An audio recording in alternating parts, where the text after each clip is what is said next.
जगह देंगे। कल्पना कीजिए, अगर आपके घर में कोई घुसपैठिया आ जाए तो आप क्या करेंगे? और अगर हम देश की बात करें, तो क्या आप अपने देश में सड़क, पानी, बिजली, शिक्षा और सरकारी सुविधाओं का बंटवारा घुसपैठियों के साथ करना चाहेंगे? आप में से ज्यादातर लोगों का जवाब होगा, बिल्कुल नहीं। इसलिए अब आप इन तस्वीरों को देखिए। ये बांग्लादेशी घुसपैठिए हैं जो पिछले कई वर्षों से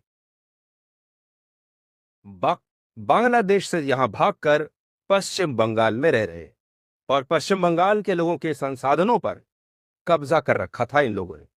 वहां के लोगों की सुविधाएं को ये छीन रहे हैं, वहां पर चुनाव में वोट डाल रहे हैं, और अब जब एसआईआर शुरू हो चुका है तो अब ये इतने डर गए हैं कि वापस बांग्लादेश भाग रहे हैं। अब आप कुछ और तस्वीरें देखिए। ये तस्वीर पश्चिम बंगाल के हकीमपुर पोस्ट की है, जो बांग्लादेश की सीमा से लगा हुआ है, सटा हुआ है, और यहां सैकड़ों की संख्या में बांग्लादेशी घुसपैठिए जमा हो रहे हैं। क्यों जमा हो रहे हैं और ये वापस बांग्लादेश क्यों भाग रहे हैं? क्योंकि सबको एसआईआर का डर है। अब सब इस बात पर डरे हुए हैं कि एसआईआर शुरू हो चुका है और ये पकड़े जाएंगे, और इसी डर से ये वापस बांग्लादेश भाग रहे, अपना सारा सामान समेटकर अब ये वापस जा रहे हैं। क्योंकि अगर ये पकड़े गए तो ये गिरफ्तार भी किए जा सकते हैं।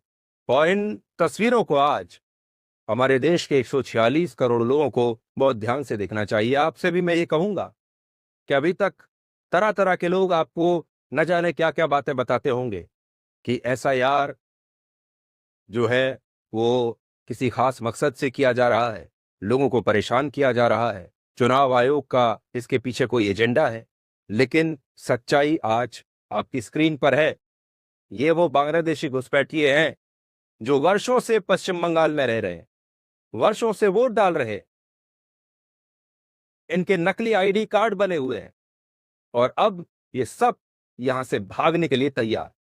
और पश्चिम बंगाल के मुख्यमंत्री ममता बनर्जी को भी आज ये तस्वीरें ध्यान से देखनी चाहिए, क्योंकि वो लगातार चिट्ठियां लिख रही हैं, विरोध प्रदर्शन कर रही हैं, और पश्चिम बंगाल में एसआईआर को रोकने की मांग कर रही है। पिछले हफ्ते हमने आपको दिखाया था कि कैसे पश्चिम बंगाल से घुसपैठिए बांग्लादेश भाग रहे हैं,